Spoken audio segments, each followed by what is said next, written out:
नमस्कार, आप देख रहे हैं लाइव सिटीज़। मैं हूं आपके साथ शिवम। मुख्यमंत्री नीतीश कुमार की अध्यक्षता में आज मंत्रिपरिषद की बैठक बुलाई गई थी। आपको बता दें कि इस बैठक में सभी मंत्री के साथ साथ सभी अधिकारी जो हैं वो हर एक विभाग के मौजूद थे। इसी क्रम में आपको बता दें कि आज कुल मंत्रिपरिषद की बैठक में 22 एजेंडों पर मुहर लगी है। इसकी विस्तार पूर्वक जानकारी अपर मुख्य सचिव संजय कुमार दे रहे हैं। क्या कुछ कह रहे हैं, पहले आप वो सुने। बहुत से हमारे कर्मी ऐसे हैं जो आज भी 5th पे कमीशन के आधार पर अपना पेंशन ले रहे हैं। तो जब समय समय पर बढ़ता रहता है डीए, तो अभी आपने देखा होगा कि हम लोग डीए 3% बढ़ा था। तो जो 5th पे कमीशन से ले रहे हैं उनका डीए 1/7/2021 से 356% के स्थान पर 368% हो गया है। और जो 6th पे कमीशन के तहत ले रहे हैं उनका डीए 1/7/2021 से 189% के जगह पर अब 196 हो गया है। आपने देखा होगा कुछ दिनों पहले माननीय मुख्यमंत्री जी बिहटा गए थे और उन्होंने निर्देश दिया था कि बिहटा में पश्चिमी पार्ट के लिए, पटना के लिए एक नया अंतर्राज्यीय बस स्टैंड बनाया जाए। तो उसके लिए आज कन्हौली, बिहटा, पटना में जो पाटली बस स्टैंड प्रस्तावित है और उस बस स्टैंड के निर्माण के लिए 50 एकड़ जमीन अधिग्रहण करने का निर्णय लिया गया है, जिस पर कुल लागत 217,46,40,000 रुपए आएगी और इस पर प्रशासनिक स्वीकृति आज मंत्रिपरिषद के द्वारा दी गई है। सिमिलरली औरंगाबाद में 720 आसन वाले डॉक्टर भीमराव अंबेडकर आवासीय बालिका +2 उच्च विद्यालय के भवन निर्माण के लिए 51 करोड़ रुपए की प्रशासनिक स्वीकृति मंत्रिपरिषद के द्वारा दी गई है और इस वर्ष जब कार्य शुरू होगा तो उसमें 5 करोड़ राशि इस वर्ष खर्च की जाएगी और अगले वर्ष शेष खर्च की जाएगी। और अंततः स्वास्थ्य विभाग के द्वारा कुछ दिनों पहले 250 नए एम्बुलेंसेस खरीदने का प्रस्ताव पारित किया गया था। उसको आगे बढ़ाते हुए जो एम्बुलेंसेस की फ्लीट है उसको अब 1000 का करने का निर्णय लिया गया है और इस 1000 करने के लिए राज्य के 534 ब्लॉक्स में एडवांस लाइफ सपोर्ट एम्बुलेंस दिए जाएंगे और 216 बेसिक लाइफ सपोर्ट एम्बुलेंसेस के लिए भी खरीदे जाएंगे। तो ये कुल 750 नए एम्बुलेंस, जिसमें 534 एडवांस लाइफ होंगे और 216 बेसिक लाइफ सपोर्ट होगा, इसके क्रय करने के प्रस्ताव पर मंत्रिपरिषद के द्वारा स्वीकृति दी गई। तो ये थे आज के कुल मामले जो आज मंत्रिपरिषद के समक्ष रखे गए थे। बिहार लोक सेवा आयोग में अब कार्य बहुत बढ़ गया है, इसलिए कुछ प्रशासनिक रीस्ट्रक्चरिंग की गई है। तो जो पहले से जो स्वीकृत 15 राजपत्रित और अराजपत्रित पद थे उनको प्रत्यार्पित करके नए 69 राजपत्रित और अराजपत्रित पदों के सृजन की स्वीकृति मंत्रिपरिषद के द्वारा दी गई है। 69 सामान्य प्रशासन विभाग के द्वारा एक महत्वपूर्ण फैसला में वैशाली जिले के राघोपुर क्षेत्र में जो मौजा है सुकुमारपुर और उसका कुल एरिया है 331.58 एकड़ और सारण जिले में पहलेजा मौजा में कुल 3212.18 एकड़। तो ये जो दोनों एरिया है, ये जो सारण में था और वैशाली में था, तो ये पटना जिला से सटा हुआ है, इसलिए प्रशासनिक दृष्टिकोण से उतने हिस्से को अब पटना जिले के नियंत्रणाधीन हस्तांतरित करने का जो प्रस्ताव था उस पर मंत्रिपरिषद के द्वारा स्वीकृति दी गई है। मद्य निषेध उत्पादक और निबंधन विभाग के द्वारा ईज ऑफ डूइंग बिजनेस के तहत जो निबंधन अधिनियम 1908 है उसकी धारा 78 के तहत जो संपत्ति का जो अव्यवहार मुक्त और अव्यवहार मुक्त प्रमाण पत्र होता है वो पहले बड़े कॉम्प्लिकेटेड था, उसको अब 4 स्लैब में ही कर दिया गया है। 10,000 तक, 10 साल तक, 10 से 20, 20 से 30 और फिर 30 वर्षों से ज्यादा। तो अब रेट्स तय कर दिए गए हैं, तो आप खुद भी कैलकुलेट कर सकते हैं कि ये राशि कुल कितनी होगी। अब ये नॉन इनकम्बरेंस सर्टिफिकेट जो हम लोग लेते हैं उसको प्राप्त करने में अब लोगों को आसानी होगी। और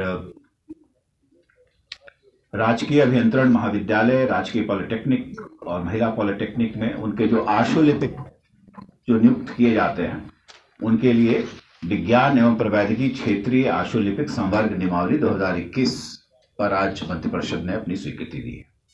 उसी प्रकार से राज्य के सभी इंजीनियरिंग कॉलेजेस, राजकीय पॉलिटेक्निक, राजकीय महिला पॉलिटेक्निक संस्थान, इन सभी जगह पर, इन सभी कैंपसेस में इलेक्ट्रॉनिक नॉलेज नेटवर्क जो होगा 100 Mbps का इंटरनेट कनेक्टिविटी, वाईफाई, और प्रत्येक संस्थान में कुल 2 स्मार्ट क्लासेस लगाए जाएंगे ताकि इस डिजिटल व्यवस्था के तहत उन्नत शिक्षा इन सभी संस्थानों में प्रदान की जा सके। और इसके लिए जो कार्य का जिम्मा है वो बेल्ट्रॉन को दिया गया है और मंत्रिपरिषद ने 79 करोड़ 11 लाख रुपए मात्र इस पर व्यय आएगा और ये राशि साइंस एंड टेक्नोलॉजी डिपार्टमेंट के द्वारा बेल्ट्रॉन को दी जाएगी और बेल्ट्रॉन इसका कार्यान्वयन करेगा। शिक्षा विभाग के द्वारा 2 प्रस्ताव हैं। एक है जो गांधी स्मृति संग्रहालय है, तो वहां माननीय मुख्यमंत्री जी गए थे और उन्होंने घोषणा की थी कि पूर्व में शिक्षा विभाग के द्वारा 2011 में जो 2 करोड़ का कॉर्पस दिया गया था उसको बढ़ाते हुए उस कॉर्पस को 5 करोड़ कर दिया जाएगा। तो आज जो अतिरिक्त 3 करोड़ का कॉर्पस है जो गांधी स्मृति संग्रहालय को दिया जाना है, उस पर आज मंत्रिपरिषद ने अपनी स्वीकृति दी है। और इसी प्रकार से जो हमारे शिक्षा विभाग में जो प्रमंडलीय और जिला केंद्रीय और अनुमंडलीय पुस्तकालय हैं, इन पुस्तकालयों में जो पद हैं कुल 62 कर्मी हैं जो कार्यरत हैं।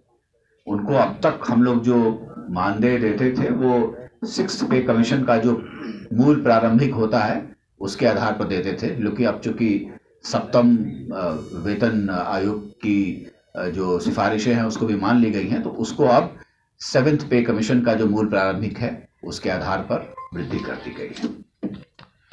खाद्य एवं उपभोक्ता संरक्षण विभाग के द्वारा 2 MOU साइन किए जाएंगे। पहला होगा विकेंद्रीकृत अधिप्राप्ति व्यवस्था के तहत जो रबी का है 2021 का विपणन मौसम, तो उसके लिए जो न्यूनतम समर्थन मूल्य पर गेहूं की अधिप्राप्ति की जाएगी, उसके लिए राज्य सरकार और भारत सरकार के द्वारा एक MOU प्रारूप दिया गया था, उस पर हस्ताक्षर करने की आज सहमति मंत्रिपरिषद के द्वारा दी गई है। और इसी प्रकार से वर्ष 19-20 और उसके पश्चात जो डिसेंट्रलाइज्ड प्रोक्योरमेंट की व्यवस्था है खरीफ के लिए, उसके लिए भी जो MOU है उस पर भी हस्ताक्षर करने की सहमति।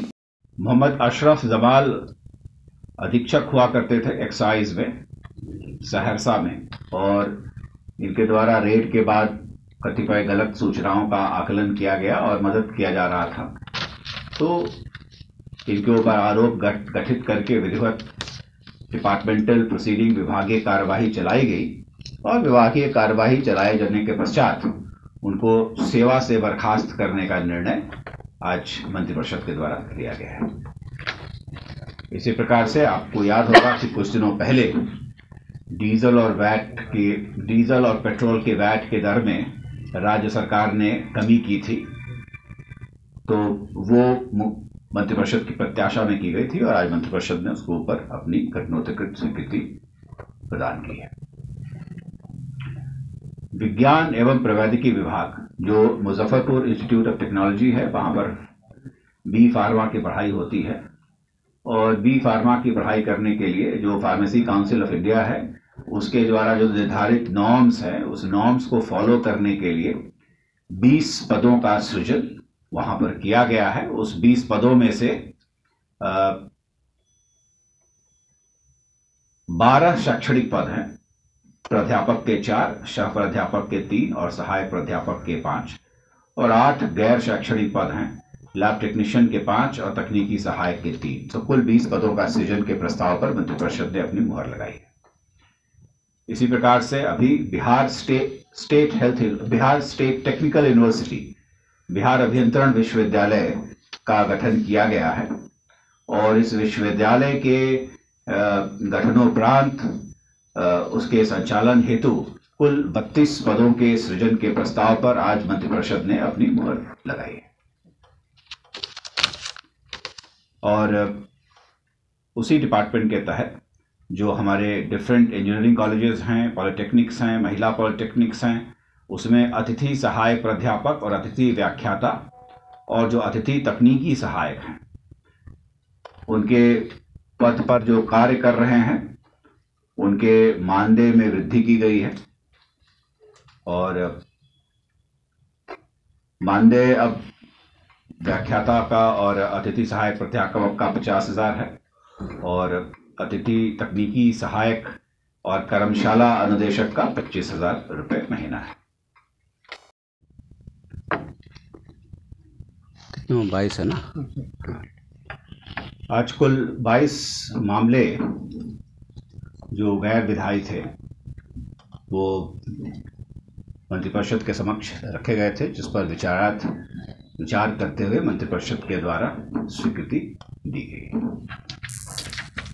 पहला प्रस्ताव था अनुसूचित जाति अनुसूचित जनजाति कल्याण विभाग, और ये है कि अनुसूचित जाति और अनुसूचित जनजाति अत्याचार निवारण अधिनियम 1979, इसके तहत जो राशि आती है वो 50-50% के शेयर में भारत सरकार और राज्य सरकार के द्वारा शेयर की जाती है। इस वर्ष अभी तक भारत सरकार का केंद्रांश प्राप्त नहीं हुआ है, तो तत्काल उसकी विमुक्ति होने की प्रत्याशा में जो राज्यांश की राशि है 18,98,86,000 रुपये मात्र, इसकी निकासी की स्वीकृति और इसके व्यय की स्वीकृति मंत्रिपरिषद के द्वारा दी गई है। उसी प्रकार से परिवहन विभाग के द्वारा जब सरकारी और निजी क्षेत्र में जो लोग कार्य करते हैं और उनका स्थानांतरण होता रहता है और राज्य बदल जाता है, तो वैसे में जब आप नए स्टेट में चले जाते हैं तो आपकी गाड़ी को रजिस्ट्रेशन को लेकर के व्यवहारिक कठिनाई उत्पन्न हो जाती है। तो इसके लिए भारत सरकार ने जो मोटर वाहन नियमावली 1989 है, उसके नियम, उसके कतिपय नियमों में एक BH सीरीज को लागू किया है, कैपिटल B और कैपिटल H। तो उसको बिहार राज्य में भी यथास्थिति लागू करने के लिए जो मोटर वाहन करारोपण अधिनियम 1994 है, उसमें संशोधन किया गया है।